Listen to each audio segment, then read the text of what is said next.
se a gente somar todas as empresas, a gente chega a quase 200 mil funcionários, ou seja, é um impacto direto muito significativo e a gente tem a intenção de ter mais empresas certificadas aí para não só ter um grupo maior, mas para ter mais impacto e, mais do que isso, gerar mais transformação. Porque na recertificação, as empresas precisam mostrar avanços entre um processo e outro. Então, esse é o grande diferencial, inclusive, dessa certificação. Porque à medida que as pessoas vivem mais, as pessoas precisam ter condições de viver melhor, né? E aí, apesar de a gente ter uma pesquisa recente do IBGE falando sobre isso e comprovando na prática como o Brasil mudou a sua escala etária nos últimos anos, a Brasilprev já se preocupa com isso desde seu nascimento. E desde 2019, então, implantou uma área específica e focada para olhar o tema longevidade, ainda em 2019, com um foco muito mais em como o cliente se estruturava e fazia uso do produto para poder aproveitar melhor, né, esse outro momento, e nos últimos anos, já com um viés muito diferente, e aí com o apoio da Matur e outros parceiros, da gente começar a falar de longevidade propriamente dito. Não só a longevidade do ponto de vista financeiro, mas a preocupação com o psicológico, com o social, com o emocional, que é parte importante desse viver mais e viver melhor. Então, toda a comunicação foi revista para adequar ao público mais longevo. Nós temos práticas voltadas a aplicação da ESG para o público 50 mais, todas as adaptações necessárias e que foram feitas, parcerias com centros de longa permanência, né, de idosos e pessoas de maior idade, e aculturando a companhia sobre a importância da intergeneracionalidade, porque não adianta a gente só se preocupar com a maturidade com o cliente, que é nosso objetivo e é o que nos sustenta, mas como que a gente traz isso como cultura para dentro da companhia, como que a gente faz a longevidade ser valorizada pelo colaborador e quão importante é que a gente tenha os diversos públicos de diversas faixas tratando de soluções para o nosso cliente. Eu costumo brincar que às vezes a gente sai de um extremo a outro e a gente acha que só o público maduro pode falar de produto para maduro, ou que só o público jovem pode falar de produto para jovem, e não necessariamente, né? A gente tem muitas soluções pensadas para o público maduro que saem de cabeças jovens, e temos muitas soluções para o público jovem que saem de cabeças maduras. Dentro das inúmeras práticas, o que nós temos construído desde a nossa certificação, né? Como você bem colocou, a gente fez aniversário da certificação, nós temos algumas coisas que começaram a nos chamar a atenção. Então, por exemplo, recentemente nós fizemos um projeto de revisão de todo o mobiliário da sede, de toda a arquitetura da sede, com foco em adaptações para o público 50 mais. Então, preocupações com o mobiliário, preocupações com o ambiente, espaço para as pessoas se locomoverem com mais facilidade, até a posição das tomadas para quem está visitando a companhia não tenha que se abaixar tanto, porque tem uma limitação. Rampas que já existiam em alguns lugares, em outros não. Recentemente, a Brasilprev foi também, por um trabalho muito bacana da nossa ouvidoria, reconhecida pelo selo da Prêmio da Cliente SA, né, por categoria ouro, né, por ser líder em diversidade, num trabalho da nossa ouvidora, Luciana Galvão, ela estava aqui presente, não sei se ainda continua conosco, mas também por essa preocupação de tratar momentos delicados com um viés diferente para um público mais longevo e mais maduro. Conseguimos colocar na trilha de treinamentos mandatórios da companhia uma trilha de longevidade, então, assim como estão os mandatórios de ASG, de práticas obrigatórias de anticorrupção, lavagem de dinheiro, agora o tema longevidade também faz parte da trilha obrigatória de todo colaborador da Brasilprev. Então, essas são algumas das iniciativas das demais e das várias que nós temos adotado para incentivar o o tema, empoderar o público, trazer a reflexão sobre a maturidade e dar visão, né? É um tema aparentemente novo, mas que não deveria. Lidero aqui na Accenture dois programas, né? O Pride, que é o LGBT, e o Grandmaster, que é o programa que a gente tem focado para a questão 50 mais, mas no futuro eu vou trazer alguns spoilers aí para vocês. Queria começar trazendo um pouquinho de contexto de como esse tema se deu aqui na Accenture. A gente, durante um tempo, já vem percebendo, né, a mudança da pirâmide etária brasileira. E aí, em julho de 2021, a Accenture lança o programa Grandmaster, Experiência de Vida Aplicada à Mudança. A ideia seria a gente começar fazendo ações, a gente teve ajuda de consultorias no começo, mas a gente começou o programa já com umas 30 pessoas como voluntárias aqui dentro, ajudando nas ações para a gente contribuir para um futuro mais longevo dessas pessoas. Aí, hoje a gente já tem cerca de 8% do nosso corpo de funcionários formado por pessoas 50 a mais. Quando a gente fala aqui da Accenture, que é uma empresa de cerca de 18 mil funcionários no Brasil, é um número bem significativo, sabe? Acho que vale comentar isso também. Então, a gente tem um pilar hoje de atração, focado nessa questão de recrutamento mesmo dessas pessoas, onde a gente cria ações que a gente pode viabilizar esse recrutamento de uma forma mais facilitada. Aqui vale tanto falar de treinamentos que a gente dá para as pessoas que estão avaliando, além de treinamentos gerais da empresa de diversidade, como, por exemplo, de vieses inconscientes que a gente passa. A gente tem ali um mapeamento de currículo dessas pessoas, a gente tem um bônus, assim, por indicação, né? A gente consegue falar para as pessoas indicarem outros profissionais 50 a mais, o que acaba trazendo mais gente para dentro. A gente também faz parcerias com marketing para fazer campanhas externas em relação a esse tópico. Mas eu queria trazer uma ação que a gente fez ano passado, que a gente achou que foi bem legal, que é a questão de depoimentos, né? A gente sabe que às vezes a pessoa com mais de 50 anos ela tem uma grande trajetória profissional e às vezes ela quer ser ouvida, às vezes ela quer comentar sobre essa trajetória de sucesso. Então a gente aproveita essa oportunidade para dar um treinamento de LinkedIn para essas pessoas, para elas poderem contar as histórias delas no LinkedIn, e ali embaixo a gente coloca o link de vagas da Accenture. Então, na própria rede de apoio dessas pessoas no LinkedIn, que também possivelmente são pessoas 50 a mais, ela vai ver ali a oportunidade de entrar e ver o posicionamento da nossa empresa. Então, isso é uma ação bem legal que a gente fez. A gente também tem um pilar de desenvolvimento e retenção, onde a gente lida bastante com esse sentimento, né? Criar esse sentimento de pertencimento dessas pessoas. Aqui vale falar que a gente tem tanto um programa anjo, onde cada pessoa que tem mais de 50 anos que entra na empresa recebe um par também com mais de 50 anos para poder falar de igual para igual, para entender, para ter, às vezes, paciência, assim, para lidar com os processos. Às vezes a pessoa se sente mais à vontade, né? Falando de alguém de igual para igual. A gente também oferece diversos treinamentos, cursos, palestras, tanto de hard skills quanto de soft skills. Às vezes, por exemplo, a pessoa está mudando de carreira e ela foi empreendedora a vida toda e ela nunca precisou mexer em, sei lá, PPT, Excel. E por essa mudança, às vezes ela tem dificuldade de entrar no mercado de trabalho. Então, a gente avalia isso e passa os treinamentos para essa pessoa.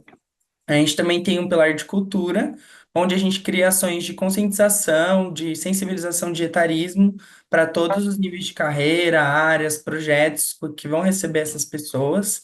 A gente também tem um evento chamado Grand Coffee, onde a gente consegue trazer um tema e um espaço para as pessoas falarem, para trazerem suas demandas. Então, é aí que a gente entende se existe alguma ação que a gente pode fazer inovadora para esse público, qual demanda eles estão, qual dificuldade eles estão passando. Por fim, dos quatro pilares, né, a gente tem agora o pilar de influência e posicionamento externo, onde a gente faz exatamente esse contato externo, né? Então, a gente tanto tem um evento chamado Grand Conversations, onde a gente traz outras empresas para falar sobre as delícias e sobre as dificuldades com relação à inclusão desses profissionais. E a gente também faz benchmarking com outras empresas, tanto para aprender quanto ensinar e inspirar o mercado, né? Só para vocês terem uma noção, hoje a gente tem cerca de 1.500 funcionários, 50 a mais, e aí eu vou trazer também alguns exemplos de eventos internos que a gente fez. Então, a gente fez o Grand Coffee, a gente traz temas, por exemplo, de saúde, enfim, questão profissional. A gente já teve um talk show de gerações, onde a gente trouxe representantes de diferentes gerações para contar a sua realidade na empresa, a sua perspectiva de carreira. A gente faz também eventos interseccionais desse grupo com outros, por exemplo, para falar sobre a questão de menopausa, quando a gente une o tema de mulheres, né, 50 a mais, vale comentar. A gente também trouxe treinamentos dos diversos, entre eles, só para vocês terem ideia, né? Treinamento de proteção de dados. A gente sabe que às vezes essas pessoas acabam caindo em algum golpe, em algum tipo de situação. Então a gente quer ajudar as pessoas, né, nesse processo. Treinamentos básicos como mexer no Teams, gestão de conflitos internos, saúde mental, Excel, LinkedIn, burnout, então treinamentos de saúde também, Power BI. E os treinamentos que a gente sente que mais a galera engaja são treinamentos de tecnologia. Então, de metaverso, de inteligência artificial, é onde existe ali uma certa dúvida, um certo receio, né? E a gente até costuma falar que existe um estereótipo, né, de que as pessoas não são flexíveis ou adaptáveis, quando não é verdade. Tipo, essas pessoas são que passaram por as maiores mudanças da humanidade, de tecnologia, e estão aí sempre se adaptando. Vale comentar também que a Accenture recebe pelo segundo ano consecutivo como empresa mais inclusiva do Instituto Ethos e Revista Época Negócios, aqui de uma forma geral, falando de diversidade e inclusão, né? E recentemente a gente também obteve o terceiro lugar no GPTW, que é o Great Place to Work, que é o melhor lugar para as pessoas 50 a mais trabalhar. Então é muito bom ver que o resultado das nossas ações tem trazido a gente essa certificação, que mostra que a gente sim tem muito a inspirar o mercado e a crescer. E vale comentar também da última conquista, que foi o selo Age Friendly, que é o que a gente está comentando aqui, né? O grande pilar para de 2024 e 2025, desde que nós fomos certificados, Maurício, tem sido cultura, né? E aí, cultura do ponto de vista interno e cultura externo. Esse foi o primeiro ano que nós tivemos, por exemplo, na Expo Longevidade, junto com vocês, e explorando os diversos temas relacionados à longevidade. Como que a gente, como companhia do tamanho que é, como referência no mercado, fomenta e apoia, mas apoia do ponto de vista de investir mesmo no tema, não simplesmente ser uma coisa de uma postagem bonita nas redes sociais, né? Como que a gente fomenta e investe em empresas, em eventos, em pessoas que estão tratando do tema longevidade e maturidade. Do ponto de vista do posicionamento interno, a gente também vem buscando tornar o tema longevidade uma marca de valor para a companhia.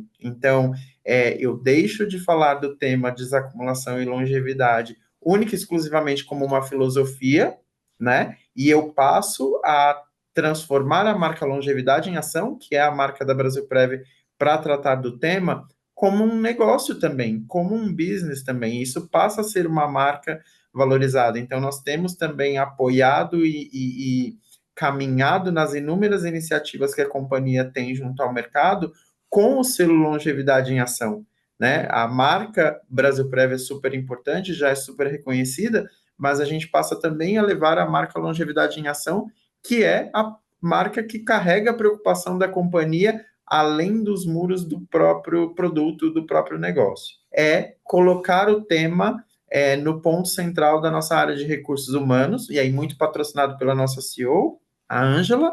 A Ângela tem nos apoiado e incentivado bastante. Só para trazer uma referência, tudo que a Brasilprev vem construindo no último ano com relação à longevidade em ação, que é essa marca nova, foi citado recentemente no maior evento de previdência complementar fechado do mercado, a Abrap, por conta de todas as iniciativas, patrocínios, ações que a Brasilprev vem fazendo. Ela e o nosso diretor de produtos foram convidados para ir a Las Vegas falar de longevidade nas últimas semanas. Então, a gente começa a gerar valor para a companhia à medida que a gente também gera valor para as pessoas. E a gente tem buscado, junto à área de recursos humanos, esse provavelmente é o nosso próximo passo, como que a gente passa a adotar políticas mais afirmativas. Até aqui, nós viemos com políticas de sensibilização da importância do combate ao etarismo, da intergeneracionalidade, e como que agora a gente vira a chave e fala, tá bom, já neutralizei, digamos assim, já passei da fase do não sou etarista, já passei da fase da cultura importante, já passei da fase da conscientização, como que agora eu crio políticas mais afirmativas. E como a gente fala bastante sobre transformação digital nas empresas, não tem como a gente falar sobre inovação sem falar sobre diversidade. E a gente observa bastante o movimento do mercado com relação a, às vezes, abrir um pouco mais o leque dessa questão geracional e não ficar tão focado na questão 50 a mais, mas abrir para outras gerações também. Então, trazendo até uma teoria de diversidade e inclusão, né? Quando a gente pensa nessa questão geracional, a gente tem de dois termos ali. Multigeracionalidade, que seria a gente ter pessoas de diferentes gerações trabalhando no mercado de trabalho, tipo, elas estão presentes, elas estão ali. E um outro conceito que seria a intergeracionalidade, que seria de fato essas pessoas estarem dentro da empresa, mas estarem fazendo trocas genuínas de conhecimento, estarem compartilhando suas vivências e os times estarem realmente com representantes de pessoas de diversas gerações. Observando isso, a gente tem visto que é importante a gente se posicionar cada vez como um tema que fala sobre gerações num geral.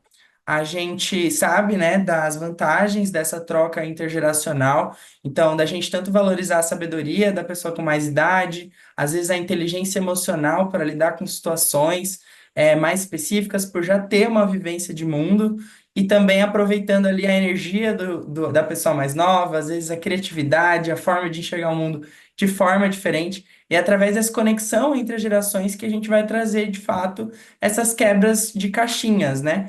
Quando a gente fala de diversidade e inclusão também, a gente pensa muito em quebrar a questão de estereótipos. Estereótipos associados à idade. Então, antes a gente via que a dor que a gente estava sanando era para a população 50 a mais, que não conseguia a realocação. Hoje a gente já enxerga que a dor que a gente está de fato trabalhando é o combate ao etarismo. E esse etarismo que afeta tanto a população com mais idade, com essa questão de recolocação profissional, quanto a pessoa mais jovem, que às vezes é descredibilizada, que não é levada a sério, que são estereótipos negativos que a gente acaba associando à geração, né? Quem nunca ouviu falar do, tipo, geração neném? Tipo, estereótipos muito, muito ruins associados à geração mais nova também. Então, a gente percebeu que a dor em comum aqui que a gente está trabalhando é o combate ao etarismo, que esses estereótipos de idades afetam as diferentes gerações. Se eu fosse resumir os principais dados, além desses, né, que a gente costuma acompanhar de dados, de pessoas no evento, de feedback e tudo mais, a gente acompanha bastante a porcentagem de contratação em cada uma das levas mensalmente e a quantidade de pessoas contratadas no ano todo. Também a questão de attrition, quando essas pessoas acabam, né, saindo da empresa, e a porcentagem de promoções dessas pessoas aqui dentro. Esses são os três principais dados assim que a gente acompanha. E quando a gente olha nessa questão de attrition, entra essa questão de turnover também que vocês comentaram, né? Este ano, Morris, nós criamos uma trilha inicial para sensibilizar temas focais. Então, longevidade, como eu falei, já como um fato, não como uma tendência, né? O segundo tópico que nós abordamos foi, então tá bom, já que é um fato, como que eu me preparo física, financeira e intelectualmente para esse momento? Porque se eu vou viver mais, se eu preciso estar mais preparado financeiramente, se eu preciso estar mais preparado emocionalmente, eu também preciso estar mais preparado intelectualmente. Eu preciso ter uma, duas, três, quatro profissões ao longo desse meu viver, talvez.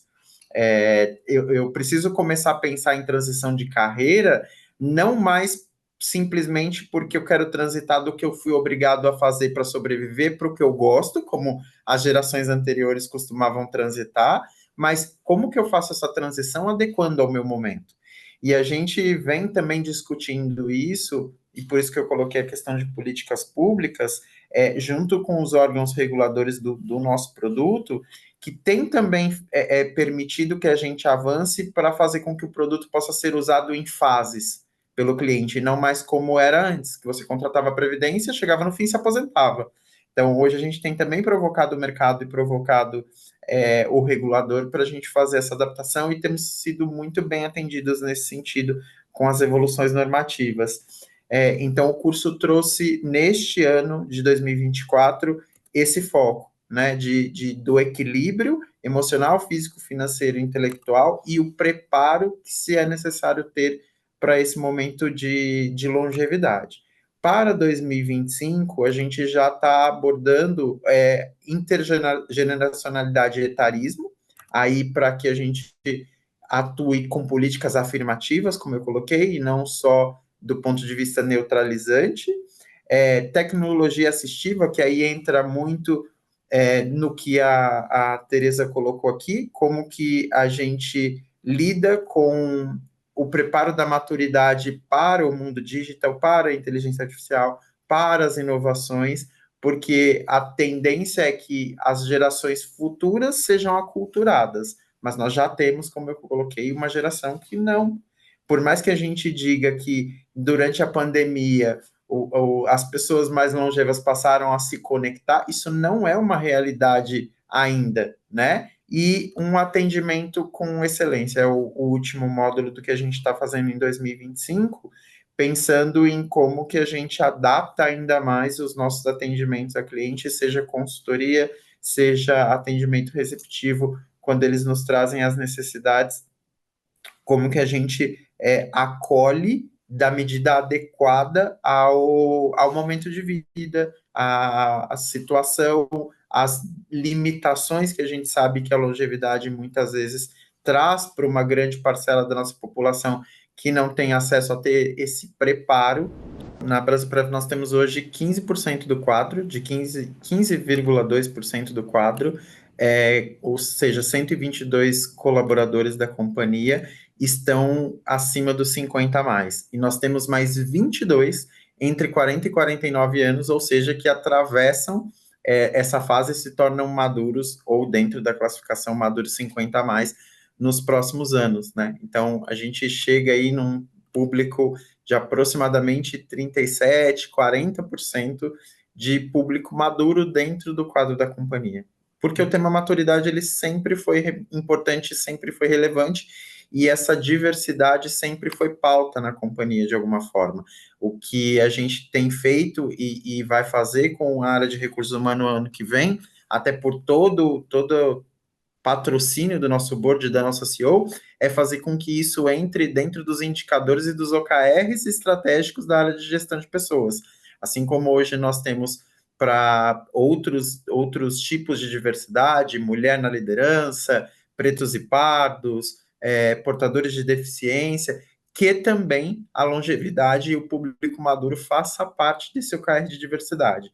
Então, a gente ultrapassou um pouquinho essa faixa do sensibilizado da necessidade, como eu comentei, agora a gente passa a refletir isso nos OKRs da companhia, para que isso tenha um target, mas não um target impositivo, mas um target de valor, né? Porque senão você impõe, você acaba contratando de qualquer forma ou sem qualquer preparo para cumprir uma meta ou para cumprir uma lei, como muitas vezes a gente tem nas políticas afirmativas. E o que a gente quer buscar com o tema longevidade é que isso faça parte do board, mesmo não sendo parte das políticas afirmativas trabalhistas, para que a gente comece a dar visibilidade. A gente precisa tomar um cuidado para que a gente não torne a mão de obra madura a mão de obra do quebra-galho, né? Como você está colocando. Que a gente não olhe para o público maduro que tem uma bagagem, uma experiência gigante para contribuir, e entenda que a gente precisa ser assistencialista colocando o público maduro para tapar buracos. Então, o que eu entendo e é o que a gente vem buscando aqui na Brasilprev é instrumentalizar de forma geral, e como eu coloquei, aculturar da importância da gente desenvolver e preparar o público maduro para concorrer de igual para igual com qualquer outra faixa etária. Porque aí a gente torna a inclusão do público maduro não esse tapa-buraco que você citou, né? A gente coloca o público maduro em patamar de igualdade, efetivamente, para concorrer de igual para igual com qualquer geração. Então, é isso que a gente vem buscando nas ações que a gente faz dentro e fora da Brasilprev. Se posicionar como alguém, uma instituição preocupada com a maturidade, mas preocupada em valorizar a maturidade, não simplesmente instrumentalizar para uso bonito ou para cumprir metas obrigatórias ou para que a gente simplesmente diga que se preocupa com o público, mas não gere valor a ele.